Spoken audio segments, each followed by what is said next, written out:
Hey guys, Kyle the Death Knight of Anime here, bringing you my review for One Piece episode 833, and I'm not gonna lie, this episode fucking amazing. Like this is definitely one of the best episodes of not just Whole Cake Island, but One Piece in general. To be honest with you, and it had. I mean, the you could argue the pacing, but honestly, even the pacing, it wasn't that bad. Just like there's just so many moments in this episode that made me going fuck yeah, I love this episode. So yeah, but let me stop hyping it up and let's talk about it. So so to start off with, you know what's really hilarious about the first chunk of this episode with Luffy causing a big ruckus and destroying the cake? The funny part for me is that the blame for all of this really does fall on Opera, like Montor said, because while I'm positive the Straughts wouldn't be defeated, I'm sure they would have been slowed down had Opera just told the truth from the beginning. So it's one of those things where it's like if you really think about it, Opera keeping his mouth shut basically caused this whole fucking. Montor pretty much said it himself. Because Opera kept his mouth shut, it caused this whole fucking thing in order to go sideways. And like I said, Luffy he would have ended up causing some kind of ruckus regardless. But it's one of those things where if Opera had just told the fucking truth, he would have at least helped to I don't know, at least helped in trying to slow them down, so that at the very least it would have at the very least it would have given a better it would have given them more time to in order to actually kill the Vinsmokes. And I'm not gonna I'm not gonna say that isn't still gonna happen, but please, if you are gonna kill the Vinsmokes, leave please leave Reiju alive. I'm begging you on that one. Please don't kill Reiju. You can kill the others if you want, just not Reiju, please. But yeah, like Opera, you basically done fucked up with this, bro. You really. You're really fucked up with this one. You should have just told the damn truth from the beginning. and so, and I need to talk about art. So let's talk about art and animation. I really need to talk about the art and animation in this episode because it was top notch, and the art and animation in this episode was top fucking notch. Like it was definitely on one of the high tier episodes of One Piece. And truth be told, I was talking a little bit with Yonko Productions on Twitter about this, and he and I both, and throughout a little discussion, he and I both agree that looking back on everything as a whole, I've actually been struggling to really find any problems with the anime other than the pacing issues since this arc began. Because the only legitimate criticism I've had was the Luffy versus character fight, but otherwise, like everything's been everything art, animation, and on occasion pacing too. Toei's been going all in since they started Whole Cake Island, and just like the level of detail that went into this one episode was actually a bit of a reinforcer and a reminder that of that to me, that the Whole Cake Island is actually a lot. The Whole Cake Island in the anime is actually a lot better than is a lot better than is actually, looking back to the Whole Cake Island arc in the anime, is actually a lot better than I even remember it being. Um, and and especially Big Mom's facial expressions.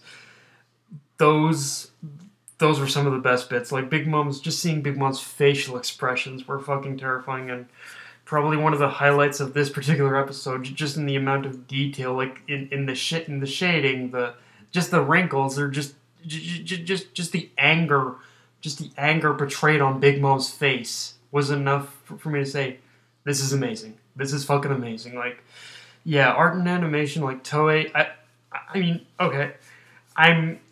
It is definitely sad that the Dragon Ball Super went on hiatus. I'm gonna say that, and I do miss reviewing Dragon Ball Super, but I do have to recognize that because Dragon Ball Super is on the hiatus that it is, this has given the animators of Toei a lot more room to work, and I feel that with Dragon Ball Super, and if there was ever a silver lining to Dragon Ball Super ending, is that it has given it that is that a lot more attention has been given to the One Piece anime, so that one doesn't so basically yeah I gotta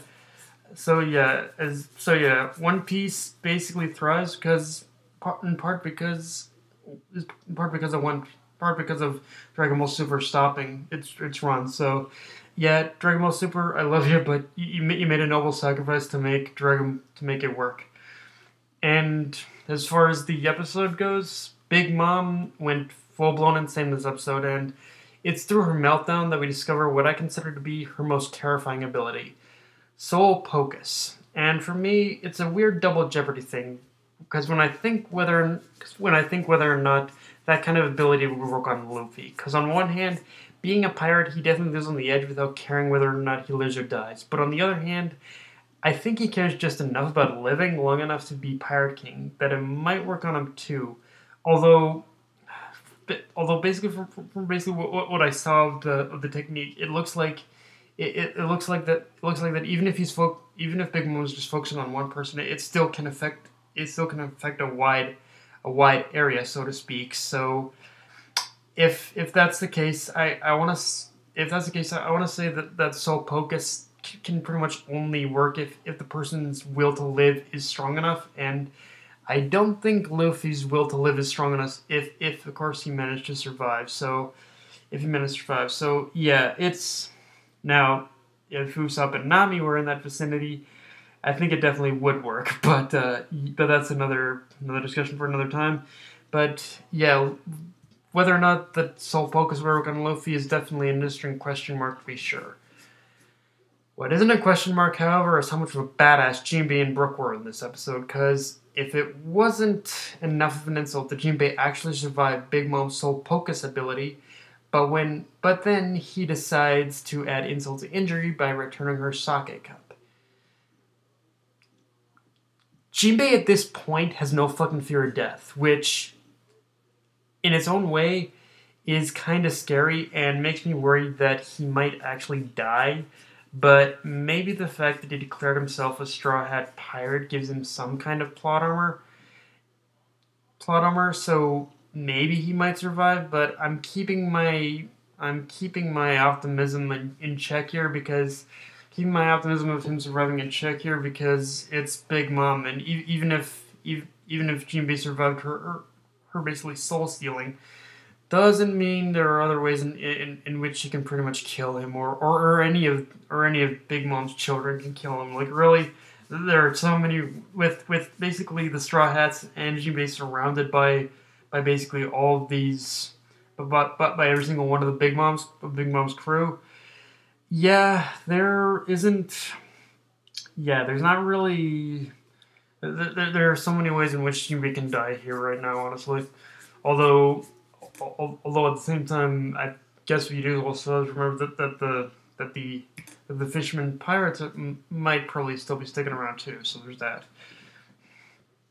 And so yeah. And if you're wondering as to what made Brook a badass in this episode, well, just pay attention to the last bit of and what happened to Mother Caramel's picture, which, on top of it being a brilliant way to end the episode, I do believe there was actually an added bit of filler with Brook dressing as Luffy, and dressing as Luffy coming out of the cave, because if you look, there is a specific split point in the episode where of course we see all the duplicate Luffys, basically climbing down the cake, and we see one particular one standing out who basically has one particular character standing out who is basically has, I think, a ceramic Luffy head on his face, and yeah, it was a nice way of filling the gap of where Brook was to pretty much the point where he basically destroyed where he basically smashed the picture. So yeah, it was a nice bit of filler of explaining how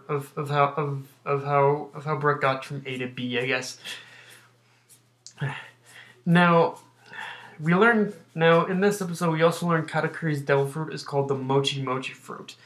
And while it is a really ridiculous power for someone like Katakuri to have, there's definitely a threatening aspect to it, especially when you consider that both Luffy and Katakuri's powers are very similar to each other, and we've all seen the opening. We know those two fighting is probably going to be a premier brawl of the arc, and in fact, it's probably going to be like going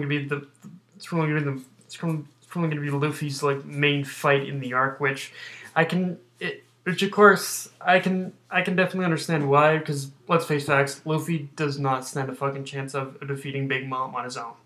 The premier brawl is probably going to be Luffy and Katakuri fighting, but let's just say for all you anime onlys, it'll be a fight that it's one of those things where if done correctly, and I'm praying to God that basically Toei does that fight right. If done correctly, I believe that the Luffy versus Katakuri fight will very easily surpass the Luffy versus Lucci in entertainment quality. Like, I have no doubts about that. So, yeah, if Toei does it right, then I'd get hyped for the Luffy versus Lucci fight, guys, because that one's gonna be insane. But, yeah, guys, that's my review. If you enjoyed the video, like, comment, subscribe, follow me on Twitter and Facebook. Death Night of Anime, signing off. Later, guys.